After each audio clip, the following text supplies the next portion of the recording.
Bonjour à tous et bienvenue sur mon podcast chrétien Blessed Woman. Je suis Sylviane, une chrétienne qui aime Dieu et qui a décidé de le servir.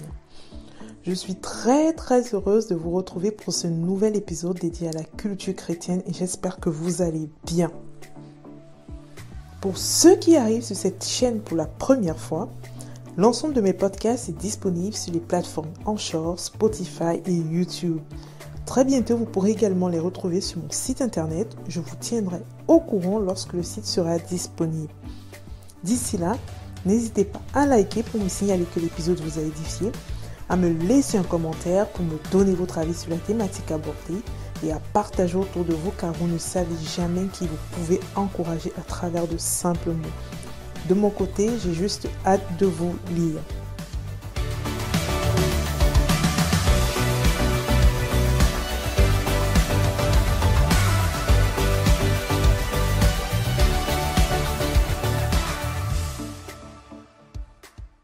Aujourd'hui, j'ai décidé de vous parler d'un livre que je viens de finir de lire et que j'ai vraiment trouvé très édifiant.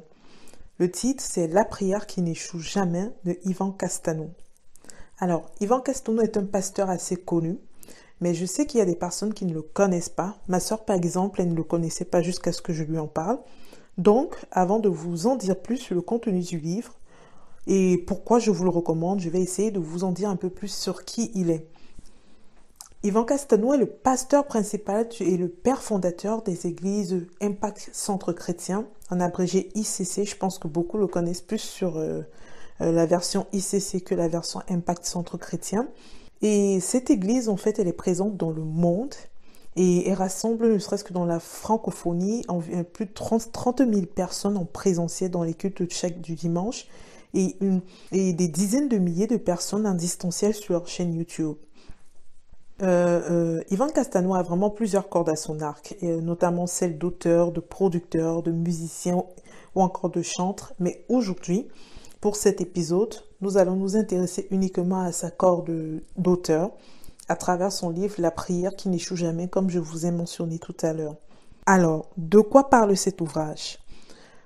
Paru en novembre 2018, ce livre se veut un guide de prière effective. Et l'auteur, il donne les clés finalement pour atteindre une autre dimension dans sa vie de prière. Concrètement, le livre se divise en 3 parties. Dans la première partie, l'auteur décortique 7 vérités spirituelles au sujet de la prière qui amènent le chrétien finalement à se poser les bonnes questions quant à son attitude face aux prières sans réponse. Dans la seconde partie, l'auteur fait un zoom sur tous les éléments à prendre en compte pour que notre prière soit efficace. Il présente, par exemple, ce qui peut bloquer une prière, ou encore il amène le lecteur à s'interroger sur le contenu de ses prières, comment est-ce qu'il prie. Et dans la troisième partie, l'auteur met en exergue le lien indéniable qui existe entre la prière et la foi.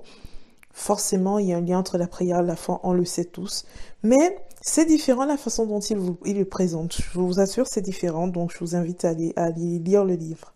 Je sais que tout le monde n'aime pas forcément la lecture et que lorsque je vous présente le contenu de ce livre, certains peuvent se dire « Oh là là, ça doit être un livre énorme » ou bien d'autres personnes peuvent encore se dire « Oh là là, c'est trop carré, c'est trop technique pour moi », mais je vous assure, il ne s'agit pas d'un cours de théologie et c'est un ouvrage qui est vraiment tout petit. Il a juste 128 pages et ça se lit vraiment vite. Ça se lit vite, je vous assure. Et en plus, il utilise des mots qui sont simples et compréhensibles pour tout le monde. Ses explications sont claires et aident vraiment le lecteur à comprendre et contextualiser même certains versets bibliques. Donc, moi, je veux juste vous dire, son livre, elle est très bien, n'ayez aucune crainte quant à sa ligne rédactionnelle. Elle est facile et compréhensible par tout le monde. Je voudrais profiter pour partager avec vous cette phrase par laquelle Ivan Castano commence son livre. Il dit le plus grand secret de l'impact de la vie de Jésus, lorsqu'il était sur terre, résidait dans sa vie de prière.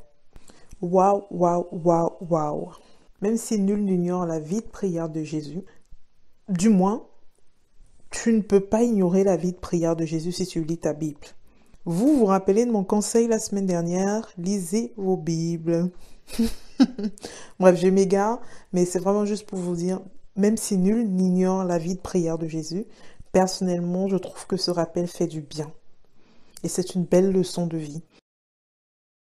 En tant que chrétiens, nous savons tous la place que la prière a et doit avoir dans notre vie quotidienne. Nous ne pouvons atteindre une certaine intimité avec Dieu que par la prière. Nous ne pouvons débloquer certaines situations dans nos vies que par la prière. Nous ne pouvons prendre certaines décisions qu'une fois que nous avons prié. Donc vraiment, la prière dans la vie d'un chrétien est essentielle. C'est comme le sang dans le corps d'un être humain. On ne peut pas vivre, quand on est chrétien, on ne peut pas vivre sans la prière. Mais pour être puissante, pour être exaucée, une prière doit d'abord être efficace. Malheureusement, aujourd'hui, beaucoup de personnes font face au découragement lorsqu'elles ne reçoivent pas de réponse à leurs prières. Mais j'ai envie de dire, c'est ça qui est beau dans ce livre, c'est que le livre nous invite finalement à nous dire, il y a tellement d'autres possibilités qui s'offrent à nous quand on ne reçoit pas de réponse à nos prières.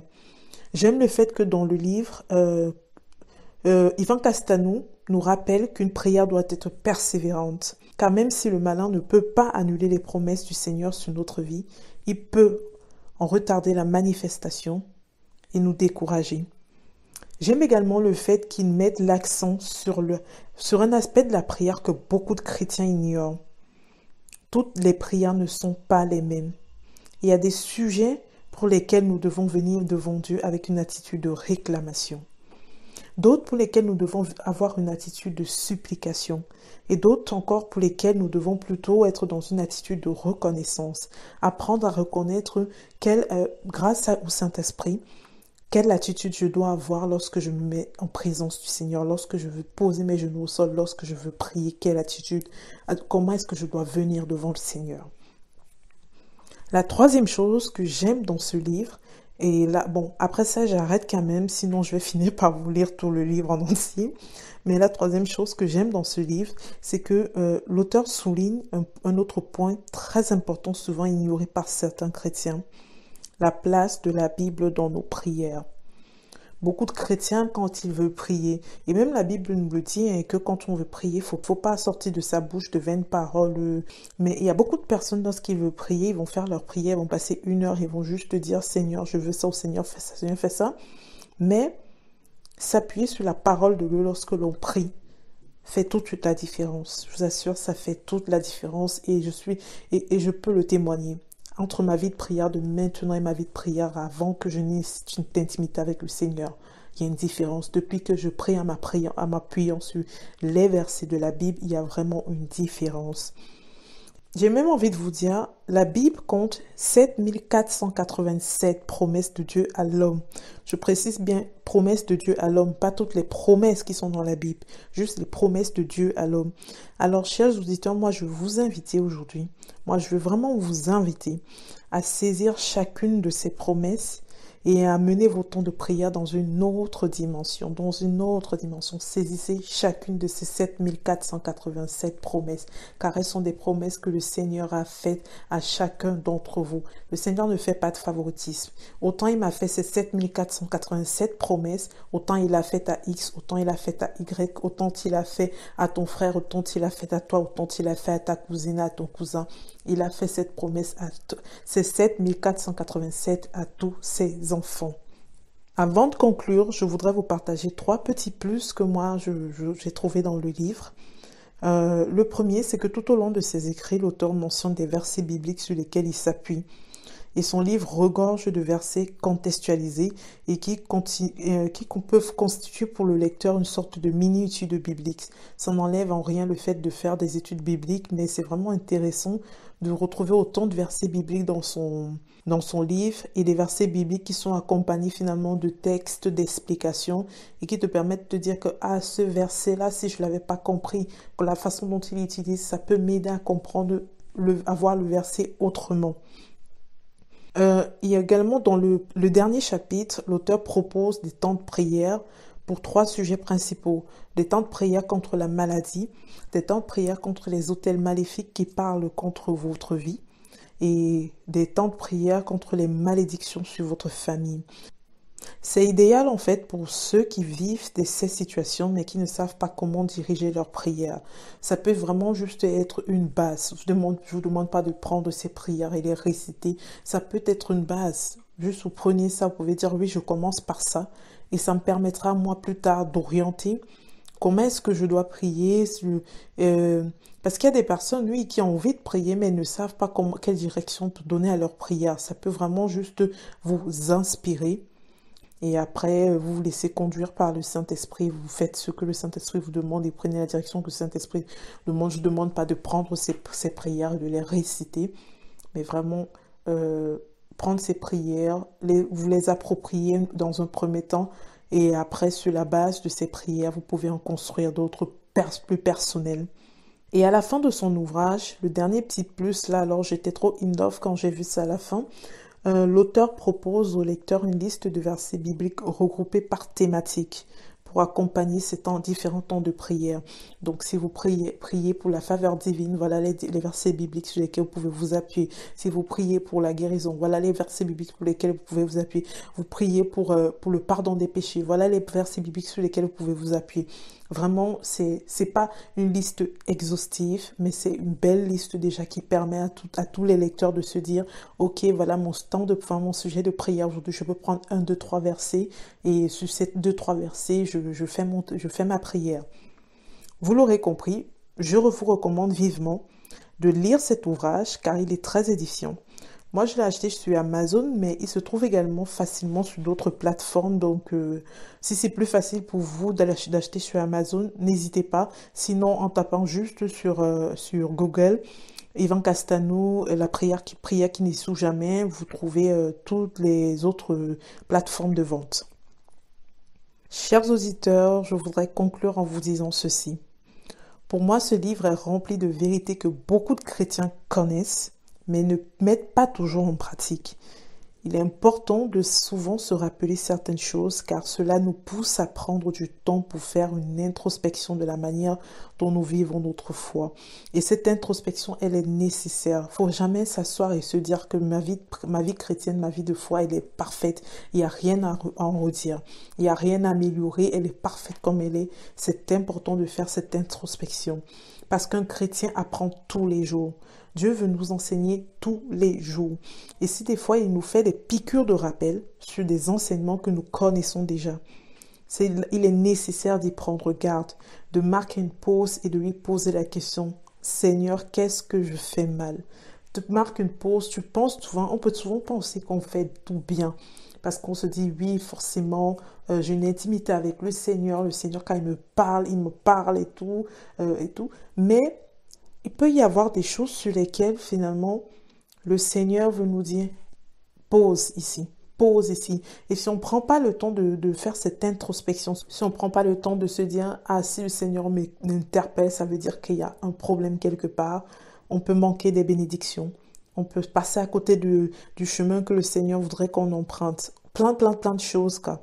Plein de choses dont vraiment, prenez ce temps. Même si, quand vous allez lire le livre, vous vous dites, ah, finalement, tout ça, c'est des choses que je connaissais déjà. Gardez l'esprit ouvert. Gardez l'esprit ouvert et où le Seigneur vous interpelle, où le Seigneur vous parle. Posez-lui la question, Papa, qu'est-ce que je fais mal? Pourquoi tu veux m'interpeller ici? Nous sommes arrivés au terme de cet épisode. J'espère qu'il a été édifiant pour vous et qu'il vous a donné envie d'acquérir ce livre. Si vous avez des musiques, des films ou encore des livres chrétiens que vous souhaitez partager avec nos auditeurs, n'hésitez pas à me le dire. Qu'importe où vous trouvez, il existe de formidables outils informatiques qui peuvent rendre cela possible. En tout cas, je veux juste vous remercier pour votre écoute. J'ai pris plaisir à réaliser cet épisode et à vous ouvrir les portes de mon univers. Je vous donne rendez-vous la semaine prochaine pour de nouveaux épisodes. Lundi, j'ai la joie d'accueillir Mylène et vous découvrirez dans mon échange avec Mylène comment le Seigneur peut faire sortir quelqu'un de sa zone de confort pour sa gloire. Jeudi, pour notre nouvel épisode consacré à la culture chrétienne, je vous partagerai mon avis sur un film chrétien que j'ai vu cette semaine et qui est disponible sur Netflix. J'ai vraiment hâte de vous faire découvrir ce film parce qu'il m'a touchée, il est puissant, il est édifiant et pas que moi. parce que j'ai également l'avis d'autres personnes sur le sujet et je sais que si il a touché plus d'une personne que je connais, il vous touchera également. Donc j'ai vraiment hâte de vous partager ce film. Donc tout ce que je peux vous dire, c'est soyez abondamment bénis et bonne fin de semaine à tous.